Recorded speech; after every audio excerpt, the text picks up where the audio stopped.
Hey everybody, this is Dr. Brad bringing you another episode of the vlog. I'm here in North Carolina. Today is all about fructose and Ferraris.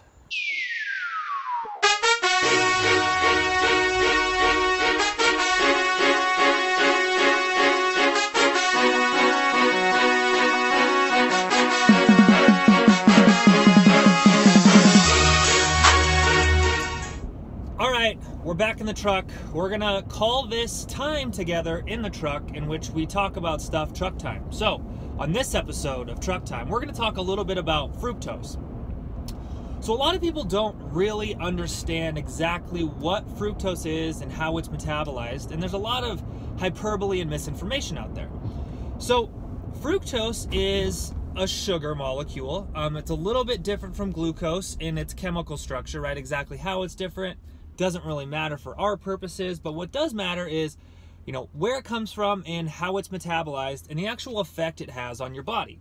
So fructose comes from fruit, right? It's the natural sugar that's found in fruit. And so that's that's where the name fructose comes from. It also tends to be a little bit sweeter than glucose, right? So it's inherently sweeter, but it's also digested completely differently. So the uptake of it in your stomach is different than glucose, so it actually gets taken up through different receptors than sugar does or glucose does in the gut, so that's a little bit different. But the other main difference is glucose, when it's absorbed, gets utilized by all of the tissues in your body. Fructose is almost exclusively metabolized in the liver. So that's the very first difference. Now, one of the things that most people don't realize is what happens to fructose when it's in your liver, right? A lot of people hear, well, it gets turned to fat. A lot of people hear, it gets stored as fat, blah, blah, blah, blah, blah. But there's actually been a lot of work, probably over the last 20 to 30 years, where they basically take fructose molecules, they label them with radioactive labels so you can actually follow them throughout the body. And here's what happens. I think it's about 50 to 70% of fructose is actually just oxidized right in the liver, which means it's just immediately utilized for either fuel, or it's just burned and the excess is given off as heat. A very small percentage of it is converted to glucose and then, can basically put out into the body and then metabolized, or glucose then metabolized directly in the liver. Another small percentage of it is converted to lactate, and then lactate is exported out to the body, and tissues will use lactate. And then a very, very, very, very small, less than 1% of it is converted to either cholesterol or fatty acids or anything that's, what we'll call fat related, and then sent out into the body. So this idea that fructose isn't metabolized by the body and is converted into fat in the liver is frankly uneducated and false. Now, the other thing that we hear a lot of is, well, this fructose and high fructose corn syrup causes insulin resistance and a lot of other bad things.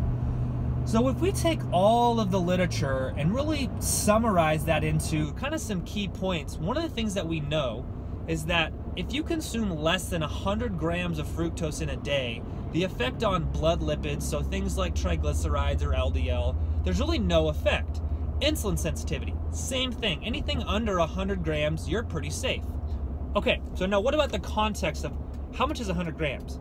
I don't have the data right in front of me, but the average intake of a given person is anywhere between 30 to 60 grams of fructose a day, depending on your age range, right? Teenagers actually appear to eat a lot more fructose than anybody else, and older people tend to eat a lot less than even normal aged adults, right? 30 to 50. So if we think about this in the context is, even, America consumes a lot more fructose than most other countries. We do not have a healthy dietary pattern. So even the average unhealthy dietary pattern is still about 50% of the dose needed for maladaptive things to happen. So if you think about the fructose in your apples or your bananas or any of the fruit that you're eating, not a big deal, right? You don't need to worry about it exacerbating insulin resistance or causing diabetes or giving you, non-alcoholic fatty liver disease, right? The dosing is not the issue. So when you think about fructose in that context, even moderate amounts do not appear to cause a real problem.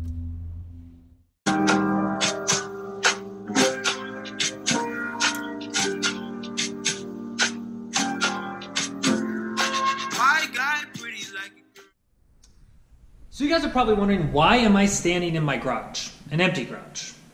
Well, the whole point of this video right here is I want to tell you guys why there is not a Ferrari 488 GTB or a Lamborghini Huracan or something like that parked right in my driveway. So one of the things that we've wanted to do with all of Eat to Perform is we've wanted to change the entire way that we approach dieting, right?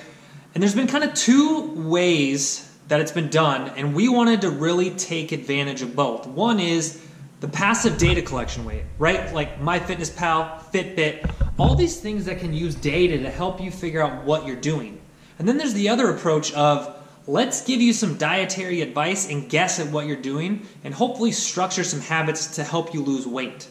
So everything that we've done is we've taken all of the money that we've made at Eat to Perform and we've reinvested in technology, right? We are the only place that's building databases that utilizes data that we're generating from coaching and decisions that we're using with our clients, and then the data that they're collecting on themselves through MyFitnessPal, through Fitbit, through their Garmins or anything like that. And we're actually building out technology that's, database management, that's using, artificial intelligence and machine learning, not to take away the work that we're doing, but to basically find patterns that we don't see as humans. So imagine if you have, 10,000 clients and you make coaching decisions, and then you can employ a lot of these, new technologies to say, hey, this worked, this didn't, right? So that's what we've done, right? We've taken all of the profits that we're generating from Eat to Perform and we're dumping it back into how can we make this better? How can we build out technology? How can we use all these powerful tools that are out there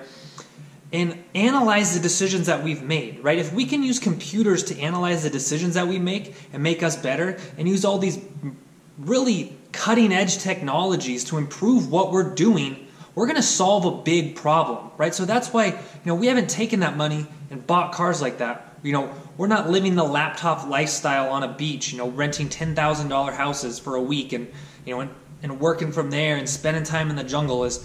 We're reinvesting in you guys. We're reinvesting in our clients. We're reinvesting in our future clients. We're reinvesting in a long-term solution that is really better than anything that anybody's ever come up with before.